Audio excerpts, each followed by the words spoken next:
Hey, all you Holly weirdos, welcome to our post-mortem minisode with Grave Seekers Paranormal, Gloria and Sherry. Join us in our roundtable discussion as we go over our investigation at the Los Angeles Police Museum during the 24th anniversary of the North Hollywood shootout. Definitely don't want to miss out on the EVPs that we had collected, our finds, and also, you're never going to believe this, the EVP that we collected while conducting this interview with Sherry and Gloria at Sherry's home. You do not want to miss out on the story behind this EVP. It just turns out that we collected an EVP while talking about EVPs. So gather your salt lamps, your crystals, and make sure that they're charged as we sit down with Grave Seekers Paranormal for our post-mortem of the Los Angeles Police Museum investigation.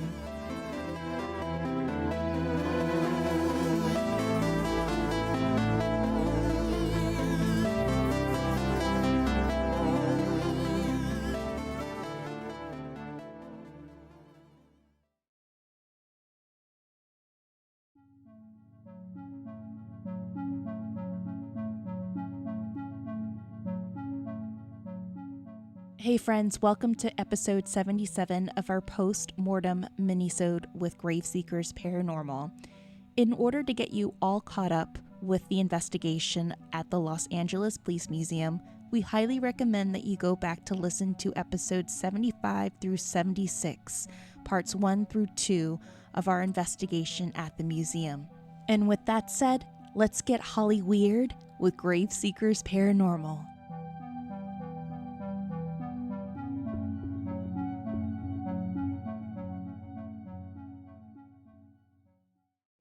Go ahead. My name is Sherry, and I have been investigating for about 15 years with my friend here, Gloria.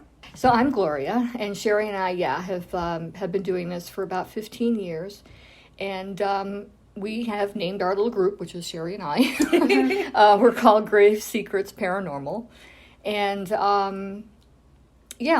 we do this mostly in the western part of the country, in Arizona and California and Nevada. And as far as, you want to know how we got involved in it? Yeah, sure. You know, as a kid, I always hung out in cemeteries.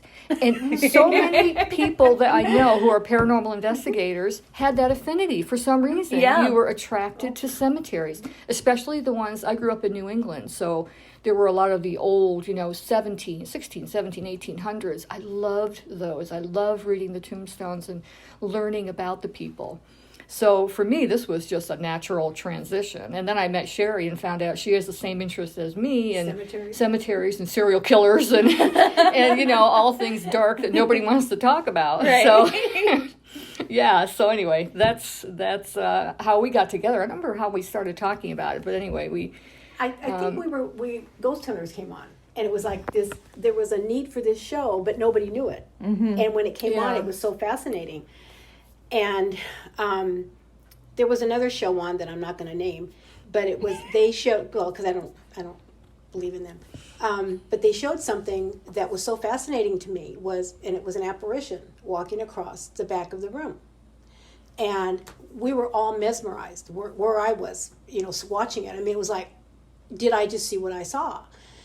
And so, and I do believe Gloria had seen it too. Mm-hmm. And so we were just fascinated about it, and so we were also fascinated with Tombstone, because we just love Tombstone. Mm-hmm. It's this old western town that is just, it's just everything about it we liked. And one night we were going by, we had started going on vacation probably a couple years before that together, and we were walking by the Birdcage Theater, and we knew we were going to go in later, and written right there, a paper in the window said, "Nightly Ghost Tours." We almost swallowed our tongues. So we run in there, we sign up, and then we ran down to Target and bought our first little recorder. And we were so excited. It was wonderful. It was a bunch of people before us. It was two different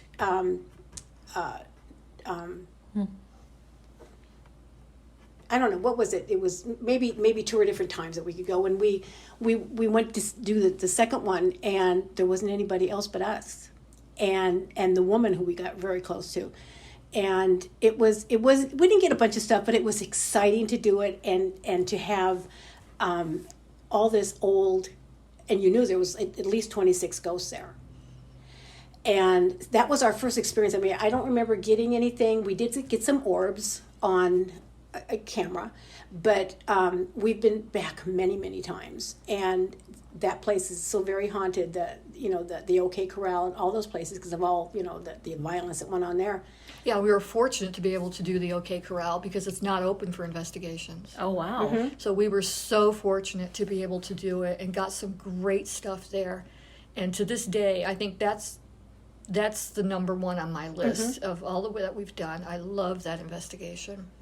Because it was the Old West. I love the history of the Old West as well. Got a lot of history. when you hear boots walking and nobody's there. Yeah. And it was very, very Hints to so many things. Oh, and it still holds our fascination today. I mean, we've done other things, and it's not to me as exciting as the first times that we did that, and it's just everything about Tombstone is just Old West and paranormal investigation. Yeah. It's, I don't know, we've gotten some, met some people there that are been, helped us. It's like, that investigation that we went on that was only for us. And the guy, allowed us to be there longer than, we thought we would be. And it was good stuff. So, and the bad thing is they had an S-box. You know how noisy they are. Oh, God, yeah. And so we could hear what was going on inside, and we heard boots walking, and you could hear maybe kind of boots walking, but you also heard all that noise from the S-box. So that was the only bad part about that. But we witnessed some stuff that was great. Yeah, I mean, to have lights go on and you hear walking, and you first hear it on the gravel, then you hear it on the sidewalk, then it walks up into this gallery that was a wooden floor. Wow. Oh yeah, it was very, very, very amazing, kind of scary, and feeling the cold air rush between Gloria and I. Yeah, it was. When something's there. Oh, They're just trying to make Yeah. communication. Absolutely. And we haven't really been, except because of COVID. Right. So we did go last year to Santa Maria, and it was kind of neat. It was not a big, huge, anything presenting itself, except I got my pillow got fluffed for me, and I could smell cigar smoke really, really strong in there, and Gloria didn't. No. I sleep through everything and can't smell anything. Really? Wow. I sleep through everything. Wow, I could sleep through a lot of things, but I smell, and at times I think I could taste too, which is interesting. Oh, really? Yeah, the gustons, yeah. Wow. So speaking of these amazing things that you've come across in your investigations, I had invited you to do an investigation with me at the LAPD museum. What were your thoughts? What were the things going in your mind as you're crossing the threshold into that building? Well, for me, in the first place, I kept thinking, how many people would give their right arm to be here on the anniversary of this, this horrible happening, but to be lucky enough to be able to be there for that was phenomenal. But, I'd heard the stories about the museum. I always walk into things sort of semi-skeptical, and I wait to really get a feel for the place or see what we can get before I make any decisions about it. And when I walked in, I'd been there before just on a tour, so I was sort of familiar with it. But when I walked in, it's just like you're enveloped. You're just enveloped by history the minute you walk in the door. I didn't, feel anything. I'm not a psychic or a medium, so I don't feel that kind of thing. But I do have to say, when we walked into the room where the shootout exhibit is, I didn't mention it to you or anyone else, I mentioned it to Sherry, that when we first walked in, we were setting up, and we did the first session. My heart started to race so fast, and I was starting to get such a headache. And this never happens to me. Like I said, I don't have those kinds of feelings. Maybe I do and I don't realize it. I don't know. But I really wanted to walk out, but I didn't want to disturb what was going on. So Right. I stood there. But that was a very unusual for me, and kind of made me think, oh boy, what could be coming up? Yeah. That's what I felt too. You got the same feeling? And I told Misha, I was like, what was really crazy is that we were coming from the SLA exhibit and I see this room. I didn't see the mannequins and it was dimly lit. And I was like, whoa, like something's like in my heart, my chest. And then my palms are getting really sweaty. Like I'm like feeling very anxious. And then Misha turns on the lights and I turn and I'm like, wow. It makes so much sense. But I'm so glad you said that. Yeah. That's exactly what I felt too. And Yeah. I'm not the type to like, I feel No. I'm more like I'm gonna record that in my mind and just see whatever people feel. But yeah, I usually say it later to see if there's any corroboration from anybody else. I don't really bring it up when I'm standing there, but that was really unusual. Very odd. I thought, God, don't let me hit the floor here. What about you, Sherry? What did you get? Well, when I first walked into the whole building, I got this kind of an oppressed feeling. It wasn't terrible, but it was just kind of I don't know. It was just, and I guess maybe it is. It's all the drama and the horrible stuff that went on. It's a police station, and the whatever might be there. But I mean, I quickly shook it off because it's a police station. So when we got up there, and because when we were sitting in that room first, when we were first talking, and I still felt that, and I felt enclosed in that room because it was so tall, but close. I don't know what it was. I think it was just the anticipation of what we were going to do. But when we got up in there, and I knew I had been there. We'd been there years before to see the exhibit, and I'm not so sure that was the same exhibit. I don't know if that's always been the exhibit or if it was someplace else, and then they put it in that room. I don't know.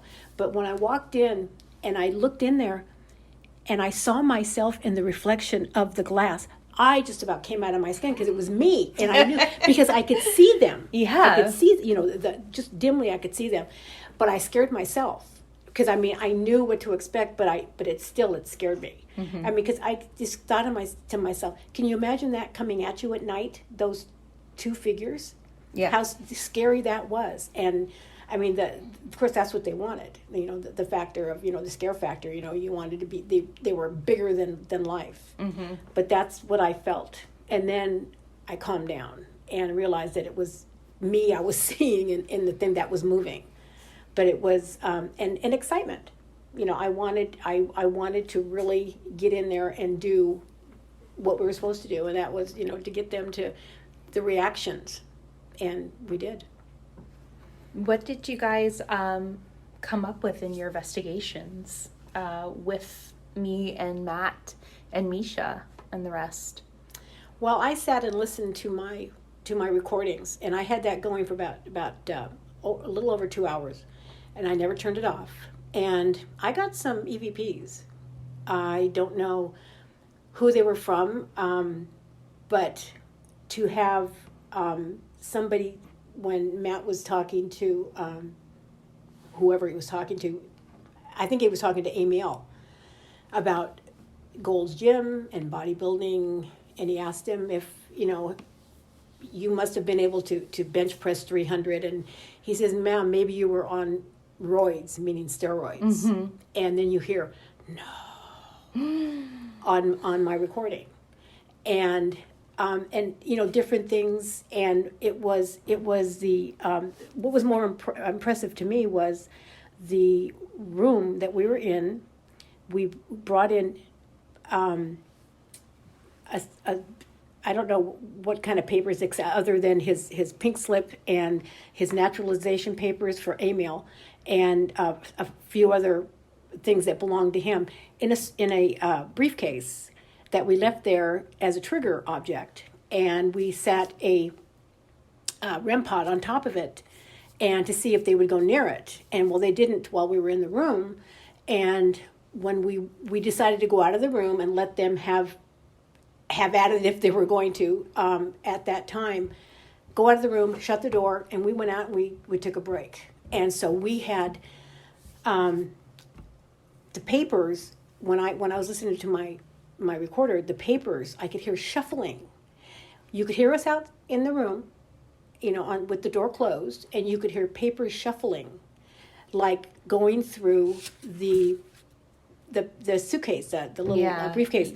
When I tried the REM pod on top of papers and moving it around, and it didn't go off. You could hear the papers were shuffling, and it did not go off because it was down at the bottom. So I'm thinking it was entirely possible to go through the papers and not have that REM pod go off. But you could hear it going off, shuffling around, and I could hear knocks and things moving. And to me, I definitely feel it was within the room because you could still hear the muffled outside. We were all, I remember that. Mm-hmm. And I remember at one point when we were doing that amazing method, the flashlights, people were seeing shadows. And I can't remember who saw one specifically, but I think Matt even felt like, I have a picture of him turning, like something was behind him at one point. Yes, I do. And I remember hearing a knock in there that was behind him. Yes, and that's when he turned. Like I felt like it was like moving around behind us, whatever was there. There was also there's that security light inside the case itself where the mannequins are, and the flashlights were of course outside the case. But many, many times, when that security light goes off, it means that there is movement Inside the case. That would corroborate with, many times, an answer from the flashlight. So that light would go off like there was movement inside the case where the mannequins were, and then you get the response with the flashlight. Mm-hmm. That was really interesting to watch. Didn't happen every time, but I would say the majority of time it did. Mm-hmm. I have never been in a situation where people use the flashlight method, so it was really, really refreshing to see that. Is that a method that you guys use on a lot of your investigations? We do, and we feel that sometimes the simplest is the best. I mean, the SLS camera and all the other toys that are out there are great, and I think that they can add a lot to collecting evidence. But sometimes the simplest is the best. And it's what we started with. It's what we started with, and it's what we use now. And typically, that is where we get the best responses. It may be the easiest way to respond for the spirits. I don't know. I don't think anybody knows. But yeah, that is one of our favorite.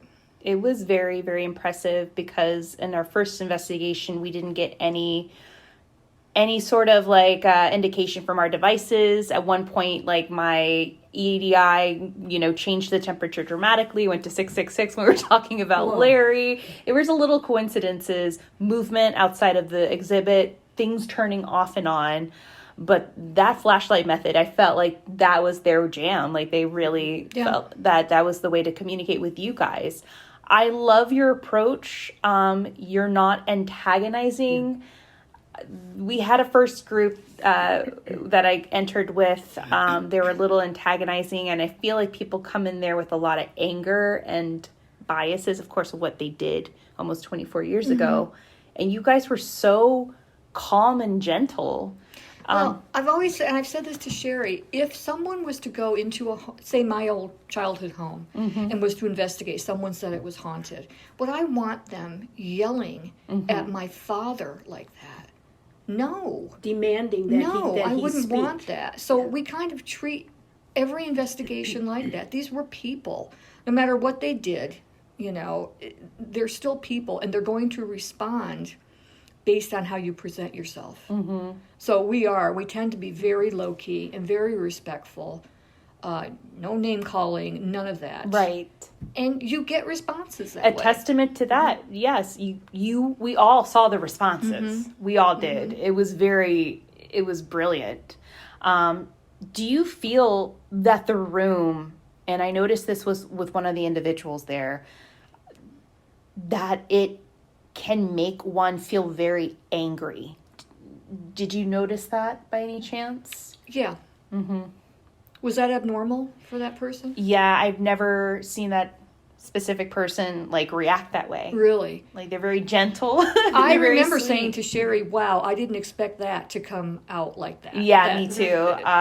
Yeah. And I noticed in our first investigation that another investigator, Caleb, like he was really on a roll at one point. And then that's when we get an EVP that says, let's go. And I don't know if it's them saying we're done, like, right. You know, like we're done, we're over this. Like if you're going to talk to us like this in our space, then we're done. Yeah. So I don't know if you guys felt like maybe, you know, that room can make a person angry and intensify a situation. I think if you're sensitive, Yeah. I think that all the negativity that these guys carried can really probably affect you. And you have a chance to let them know how you feel and how everybody felt that day, and you feel like you're going one-on-one with them now, and you're going to let them know. That's what I felt, that it was their chance to say what they were saying, but I would never.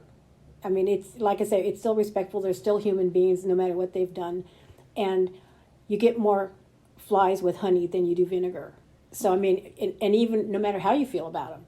It's something you need to be polite. You need to. It's not a dog and pony show. You know, demanding them to come out and perform. And we've always had pretty good responses when with just being polite.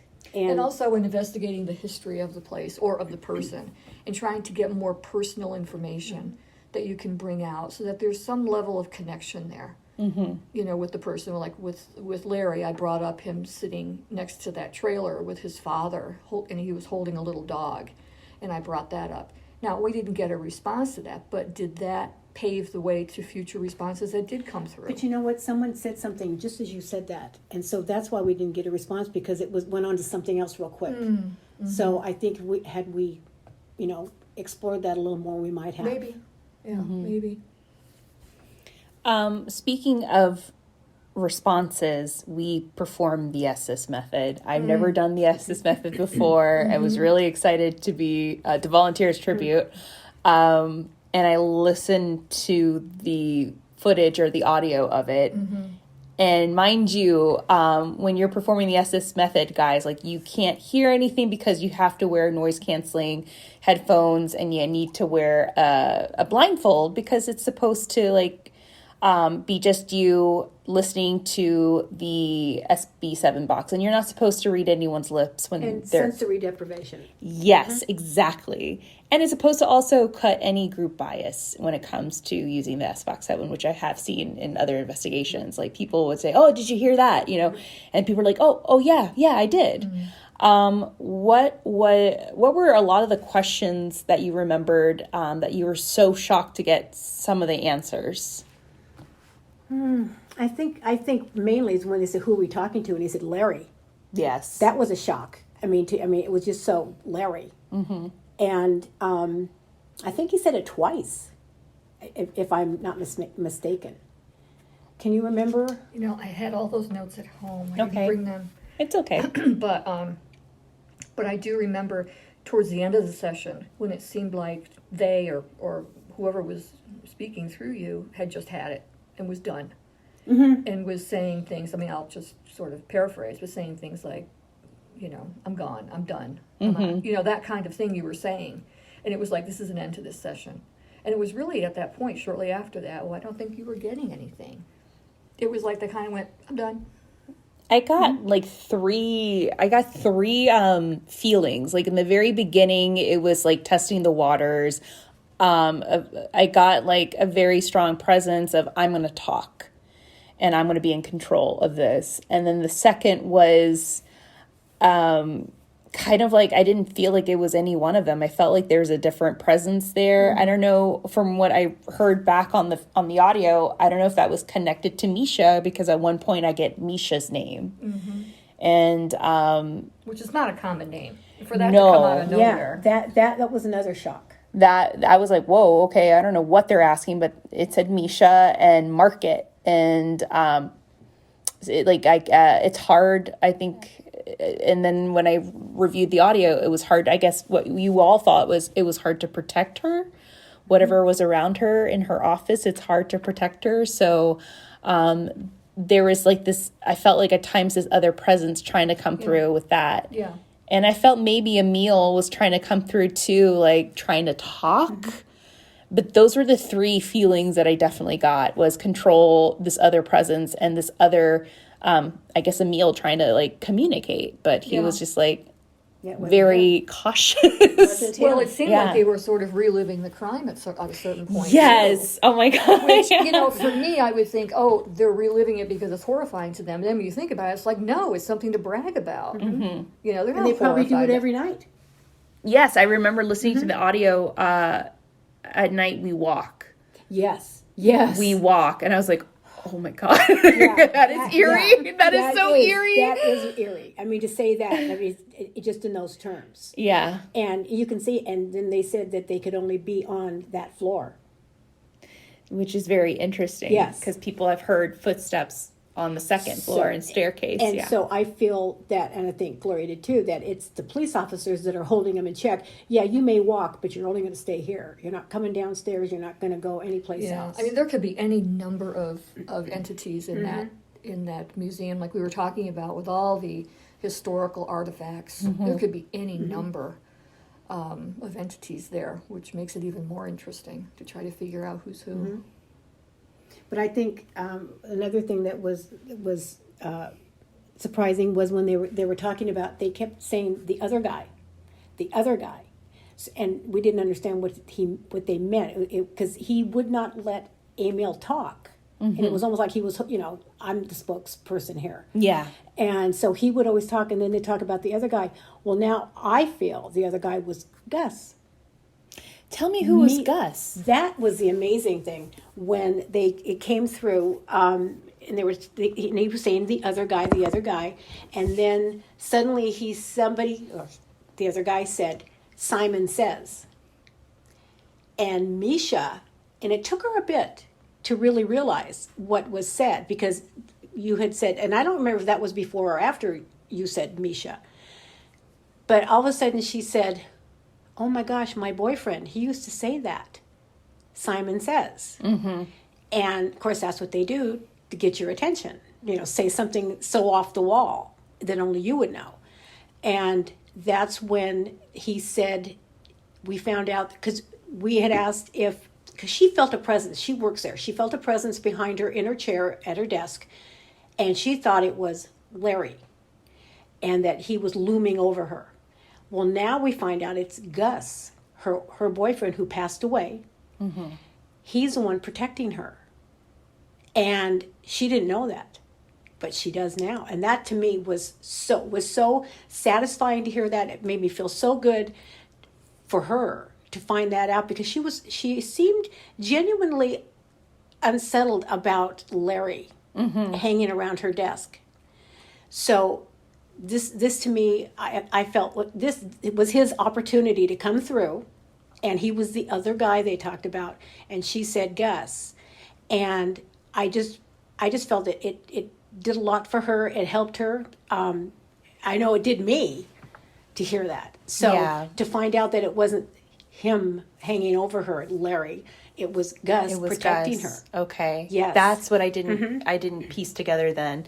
I kept on thinking Gus was another one, maybe of Emil and Larry's friend or something, but Gus was her ex-boyfriend. Because we also thought when they were talking, because they said throughout the whole thing, the other guy.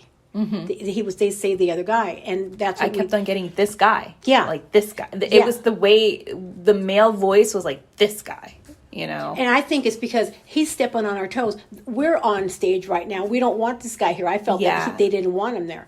But to know that that's who that was, and that they were talking about him all along, and he just wasn't forceful enough to finally come through, but then said, Simon says, for her to pick up on. I thought that was amazing. Yeah, that I got so much, like so many goosebumps when it went straight to that section of the method. And to say Misha, like we said, that is not Susan, or Pam. But you Misha. did a great job. You did. Really did. Oh, because thank you. Yeah. when I'm doing that, it's very hard to hear through all of that white noise. Yeah, that's why I was pressing the headphones. I'm like, I'm trying to hear And concentrate. Yeah. and I got three. I felt three energies. Like I just felt like the dominating one, the one that's kind of creeping in, and this other presence that I thought was associated to the museum. I was like, oh, it's probably like one of the officers.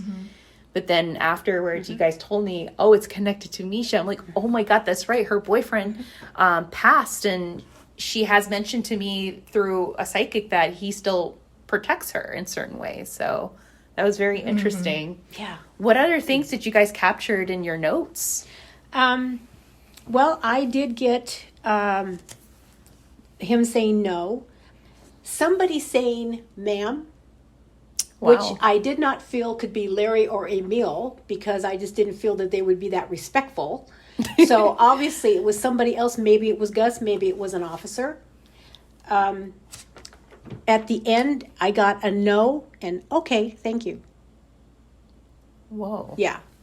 So it was, and then there was one where I thought it went, whew, which could have been somebody in the room. Because, it was a lot. Yeah. And just unconsciously did it. And it could have been some, but it when I get these EVPs, it's always in the same voice. Always. Interesting. Always in the same voice. It's always, I don't know if it's the recording. So I have to interject here. While going over the audio of this interview with Sherry and Gloria in Sherry's house, I picked up an EVP that sounds like it's responding to Sherry's question. I noticed that the voice did not match any of our voices that were present during this interview, so I'm going to replay it a couple of times, and you guys tell me what you hear. It's the same. I don't know if it's the recording. The same. I don't know if it's the recording. So after going over and over this audio and this EVP, I sent it to both Sherry and Gloria. Sherry was a little busy and out of town, but Gloria had contacted me with this message. And I actually remembered Sherry mentioning to me in the past about a possible energy in her home, let's just say. But according to Gloria's message, she mentions that Sherry has had some experiences in that house. I'm taking care of her cat while she's out of town, and I often hear tapping. We've wondered if it's her mom, but are kind of reluctant to do an investigation. Really don't want the energy to ramp up, yet we're so curious. It adds an interesting spin to your podcast, though. An EVP while you're talking to investigators. This rarely happens while we're conducting interviews, and I know that it has happened before while I conducted an interview with Bloody Mary, the Voodoo Queen of New Orleans. If you go back to that episode, we had collected several EVPs during her interview in her haunted house. And it just goes to show you that when you least expect it, Spirit is definitely going to communicate in the way that it wants, or make its debut on our podcast, which we're totally here for. Maybe not so much for Bryce, but I'm definitely here for it. Now let's continue with the interview.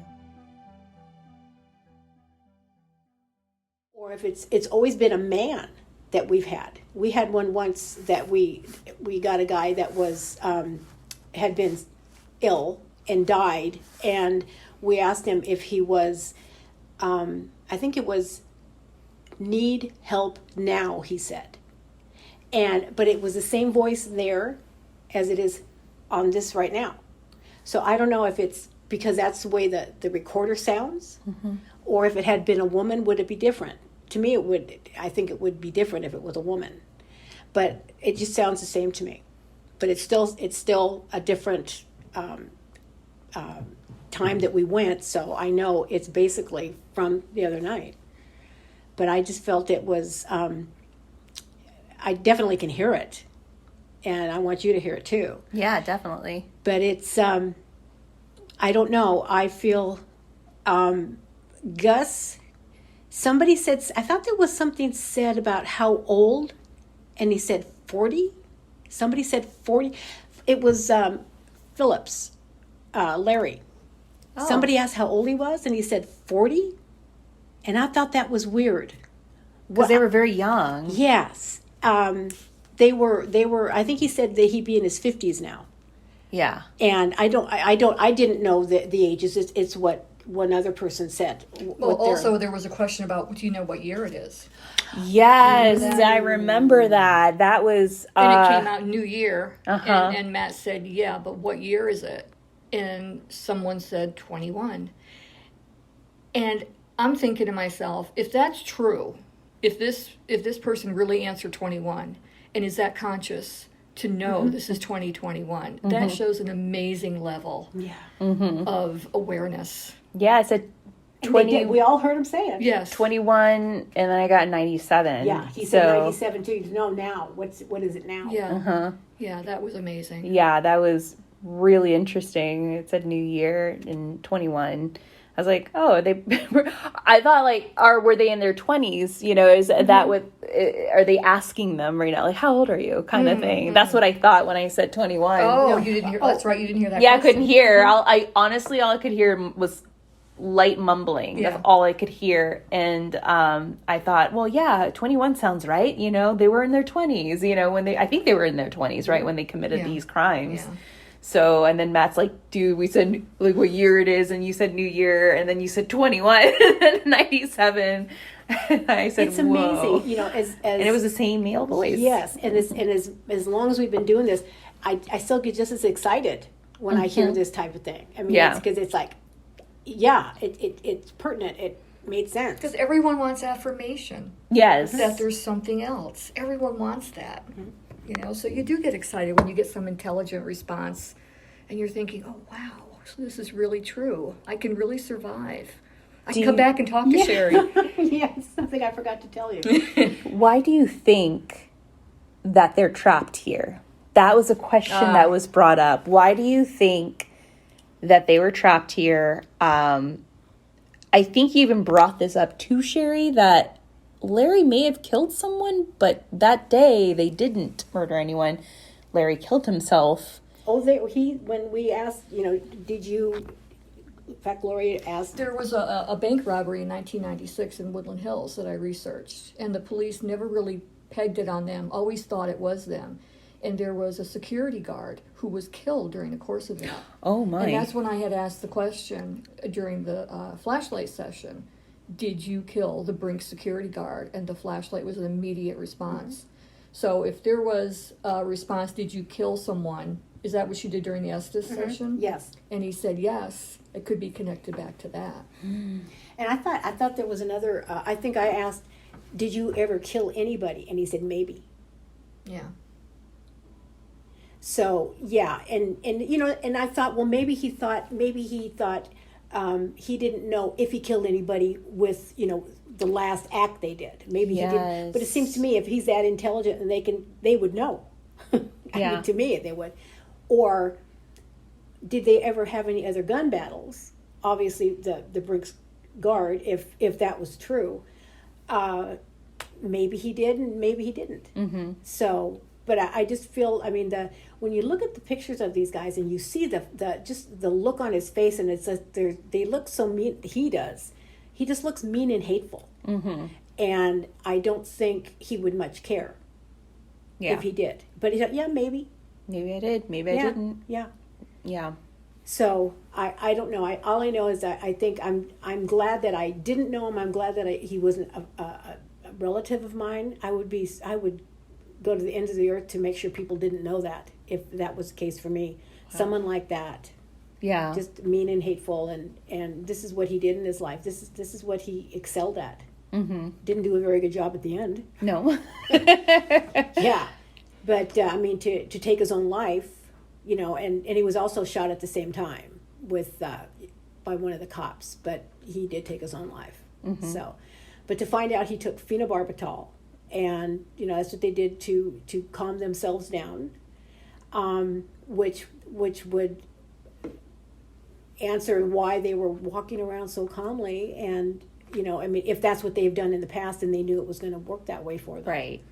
But I don't know. It was still surreal today when I think about, what they did that day. Mm-hmm. So, but they're proud of it. Oh yeah.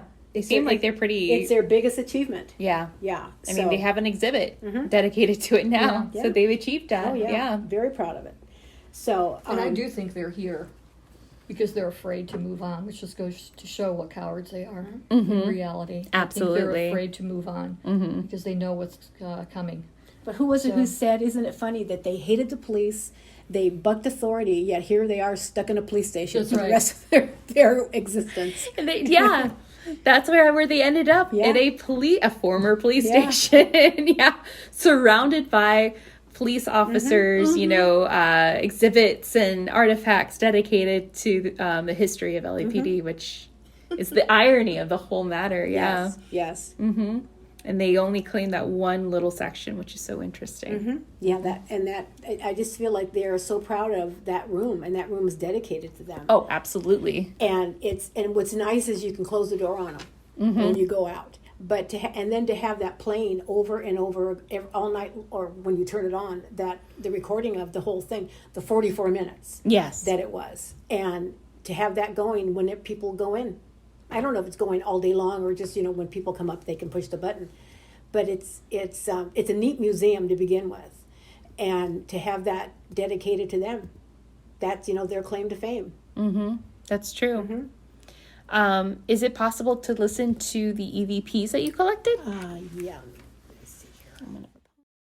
So we end the interview here as we proceed to listen to the EVPs. I'll interject in a few just so you don't get confused of what you're really hearing, but if you do catch it, then you know what was caught in real time while we were investigating. So let's go through Sherry's and Gloria's EVPs that we collected on February 28th. And you said doing a lot of legs early. Yeah, bro. Gym talk. It's when he talks about steroids. Ask him about steroids. Could you squat 300? Yes or no? Or yes. If you can squat 300, turn one of those on. Emilio, you were 285 pounds. You should be able to squat 300, right? I mean, Gold's Gym. A lot of dudes on roids there. Did you guys take any steroids? Oh my god. Oh my god, that is clear. You guys take any? I mean, Gold's Gym. A lot of dudes on roids there. Did you guys take any steroids? That EVP is quite intelligent because it's responding to Matt's question, and it's responding with a no. Now, the second EVP that Gloria and Sherry noticed is a response of a man saying, "Ma'am," and here it is.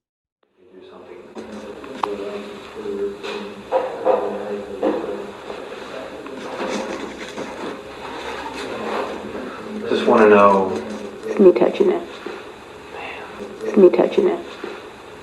Like what goes? In the third EVP that we're going to play, Sherry and Gloria believe what they captured was an EVP response saying, "Okay, thank you." It's like Cynthia coming in. Wow. Okay. Light off, please. Did you hear it? Yeah. Okay, thank you. Light off. Now, our final EVP is quite interesting, and it sounds like a moaning or a woman screaming in the background after Matt asks the question in reference to Larry and Emil's getaway car. If you remember in parts 1 and 2, the car is actually parked in the back of the museum. The museum now owns that vehicle, and the vehicle is covered in bullet holes. And I found this very, very interesting considering that it wasn't an intelligent response, but it was a very unusual one. So I guess it's all up for your own conclusion. Do you go look at the bullet holes on your car and realize that, wow, it's because of these bullet holes that we're dead?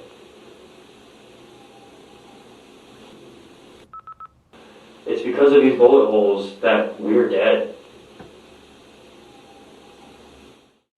Ooh, that definitely gives me chills, especially today that it's 85 degrees in Los Angeles. But a lot of these interesting responses were intelligent, and that one was definitely very, very eerie. And in conclusion, and we made this point in part 2, we really do feel, both me, Sherry, and Gloria, and Matt, and even Misha and the rest of the workers at the Los Angeles Police Museum, that it's definitely haunted, considering the history of the building and what the building also holds, many, many items that have been involved in many cases, many murders, and many unsolved mysteries indeed. And as we mentioned this before, if you're a true crime, history, or even a paranormal nerd, or all of the above actually, the Los Angeles Police Museum is a definite must-see and must-do if you're visiting or even living in Los Angeles. It's definitely one of those places to put on your bucket list.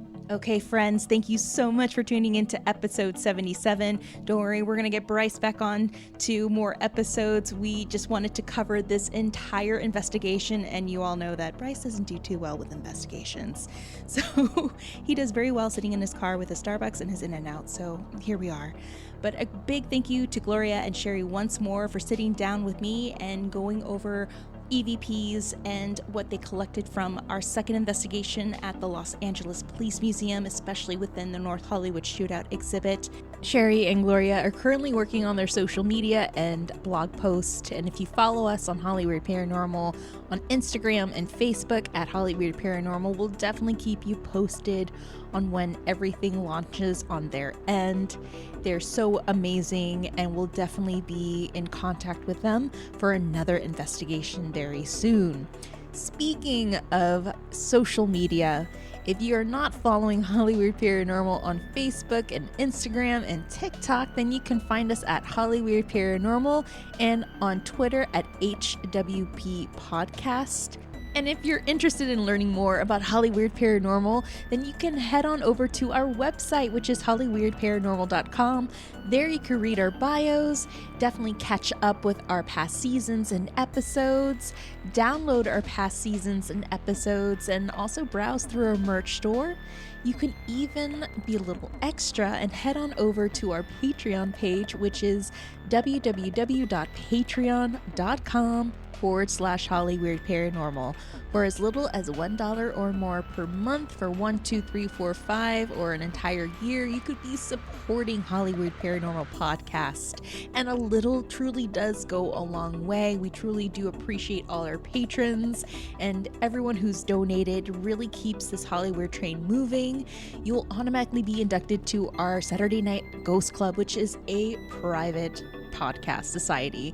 Saturday Night Ghost Club is a podcast specifically catered to our Patreon members. There I collect actual ghost stories from co-workers, passerbys who are willing to share their paranormal experiences. And trust me, these stories are definitely going to make you sleep with your salt lamp and possibly with a circle of salt around your bed, just saying.